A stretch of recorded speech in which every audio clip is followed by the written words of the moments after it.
1991 সালে গণতান্ত্রিক অভিযাত্রায় দেশকে ঢেলে সাজানোর উদ্যোগ নেন দেশের প্রথম নারী প্রধানমন্ত্রী খালেদা জিয়া। তবে শত প্রতিকূলতার মধ্যে এই চ্যালেঞ্জ গ্রহণ করা খুব একটা সহজ ছিল না, কারণ এরশাদ সরকারের সময় 1989 থেকে 90 সালে জাতীয় বাজেটের পরিমাণ ছিল 12,703 কোটি টাকা, যার অর্ধেকই ছিল ঘাটতি বাজেট। ফলে সরকার পরিচালন ব্যয় মেটাতে নির্ভর করতে হতো ঋণ কিংবা বিদেশি সহায়তার উপর। সরকারের আয় তথা রাজস্ব সংগ্রহ বাড়ানোর দিকে নজর দিতে পারেনি এরশাদ।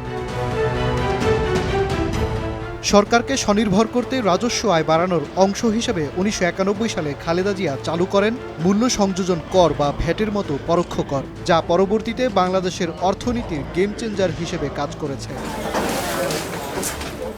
ভ্যাট থেকে আয় বাড়বে এমন সম্ভাবনাকে সামনে রেখে 1991-92 অর্থ বছরে খালেদা জিয়া সরকার আগের এরশাদ সরকারের চেয়ে 17% বাড়িয়ে 16,373 কোটি টাকার বাজেট ঘোষণা করেন, যেখানে রাজস্ব বোর্ড যোগান দেয় 7,347 কোটি টাকার রাজস্ব।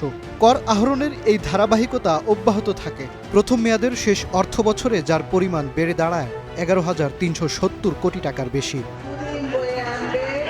খালেদা জিয়ার তৃতীয় মেয়াদে রাজস্ব আহরণ আরও বৃদ্ধি পায়। 2002-03 অর্থ বছরে আহরণ হয়েছিল 23,554 কোটি টাকা, যা ওই মেয়াদের শেষ অর্থ বছরে বেড়ে হয় 37,219 কোটি টাকা। রাজস্ব আয় বাড়ার ধারাবাহিকতায় খালেদা জিয়া সরকার 2006-07 অর্থ বছরের জন্য প্রায় 70,000 কোটি টাকা বাজেট ঘোষণা করতে পেরেছিলেন। বাজেটের আকার বাড়ায় উন্নয়ন বরাদ্দের পরিমাণও বাড়তে থাকে।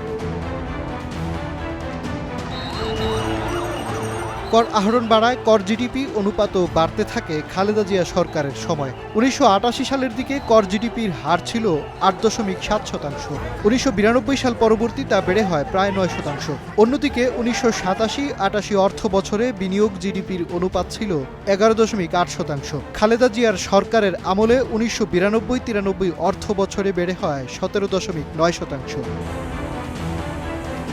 অর্থনৈতিক উন্নয়ন ও নীতি পরিকল্পনা বাস্তবায়নে কাজ করেন বেগম জিয়া। ভ্যাটের পাশাপাশি আমদানি রপ্তানি বাণিজ্য সহজ করে তার সরকার। গ্রহণ করা হয় উদারনীতি, সহজ হয় আমদানির লাইসেন্স, ধাপে ধাপে কমানো হয় শুল্ক হার। এতে বাণিজ্যের পরিমাণ বেড়ে সরকারের রাজস্ব আয়ও বৃদ্ধি পায়। 1991-92 অর্থ বছরে আমদানি শুল্ক বাবদ প্রায় 26 কোটি টাকার আয় 1995-96 অর্থ বছরে 350 কোটি টাকা ছাড়িয়ে যায়। অন্যদিকে আমদানি বাবদ ভ্যাট আয় একই সময়ে 1200 কোটি টাকা থেকে বেড়ে 2,500 কোটি টাকা হয়ে যায়। দ্বিতীয় মেয়াদে এ বাবদ রাজস্ব আয় বেড়ে 6,000 কোটি টাকা ছাড়িয়ে যায়। 2001 সালে তৃতীয় মেয়াদে দায়িত্ব নেয়ার পর খালেদা জিয়া সরকার পরোক্ষ কর ব্যবস্থা আধুনিক করে। নেওয়া হয় করের আওতা বাড়ানোর উদ্যোগ। রাজস্ব বোর্ডের প্রশাসনিক সক্ষমতা বাড়ানোর অংশ হিসেবে কাস্টমস, ভ্যাট ও আয়কর উইংকে আলাদা করা হয়। মুক্তবাজার অর্থনীতি, চোরাচালান কমিয়ে নিরাপদ বাণিজ্য নিশ্চিত করা ও শিল্পের কাঁচামাল আমদানি সহজ এবং খরচ কমানোই ছিল এসব সংস্কারের উদ্দেশ্য। মাজহার মাহবুব, স্টার নিউজ, ঢাকা।